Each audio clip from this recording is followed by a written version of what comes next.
Oh, great, it's recording and I barely paid attention that it started. Well, I am making a video because I haven't made one in a while other than me complaining about Stickam.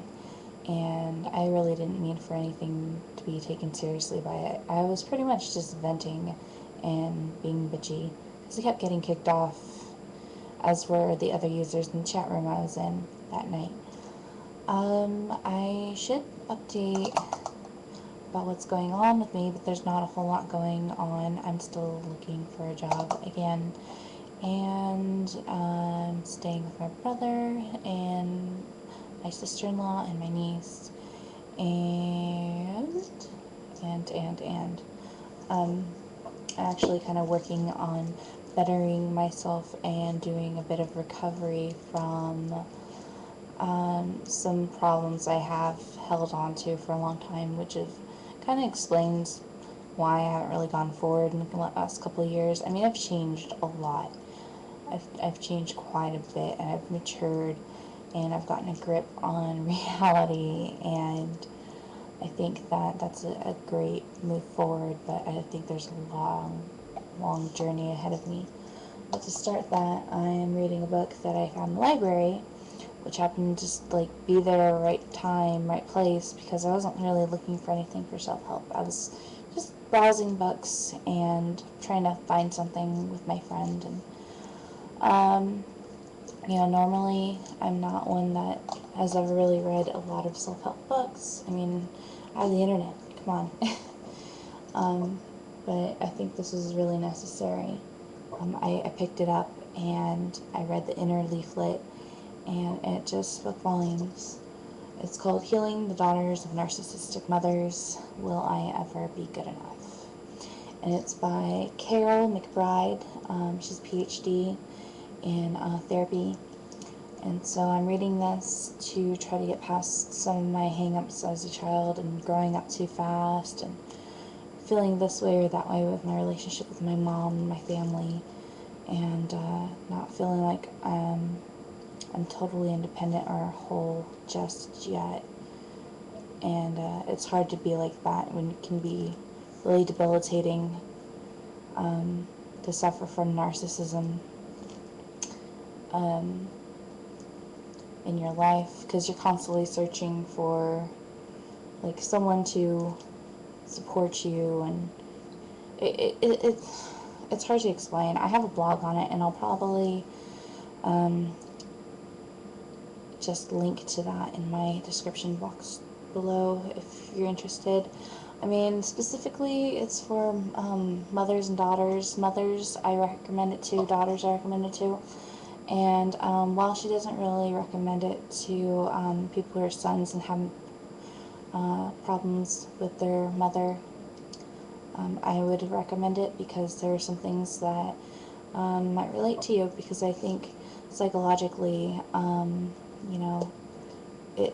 I don't think it makes a difference whether you're male or female, or I think it just depends on where your psyche is at that time as a child and growing up, and some people are more sensitive than others, so I would definitely recommend it. And it's I'm about halfway through. I was saving my page. Right now I've read through the majority of describing how it affects you and the different types of people it affects. There are I think two primary types of people that come from a narcissistic influence from our mother. This one is really hardworking and has to go and almost overburdens himself, and then the other type would be someone who has a really hard time with getting a hang of being stable and taking care of the things that you need to take care of as an adult. And so part of me is a little bit of both of that right now. I can't talk, but majority-wise, I've had a hard time just trying to keep track of, my life, and it's helped me a lot so far. I didn't realize how much I was really kind of clinging to until I read this book. But right now I'm in the recovery section, and I am on chapter 11, and the last chapter goes up to, bear with me for a second. This is suggested reading. I don't need notes.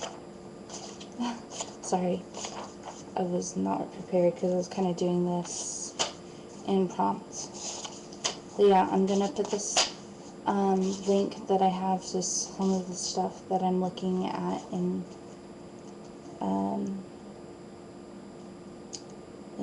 my description box. Sorry, I really spaced out. Filling the empty mirror. I think this might be the last one, this filling the empty mirror. No, one part another. I think it's like 12 chapters long. No, 14, sorry. It's 14 chapters long. There's a whole suggested reading section, glossary. She's got notes on where she's found her quotes. She's got a lot of good examples from some of her patients, and I don't know. I'm hoping that this will make a big difference for me. It means a big deal.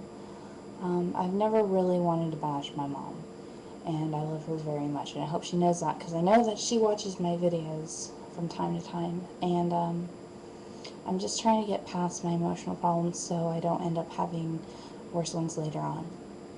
And I think it's important that every mother and child have a good relationship where they can communicate who they are, how they feel, and it's not always about what the parent just wants for themselves, but it's what the child needs for them.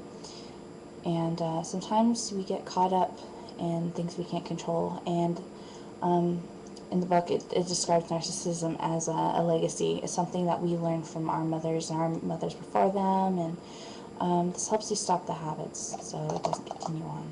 And I don't want to keep the cycle. If I need help, I'm going to try to get the help I need. Anyway, I'm going to let this go, but stay tuned, because I think I might start video logging some of my progress and just putting stuff up in general. It's been a while, so stay tuned.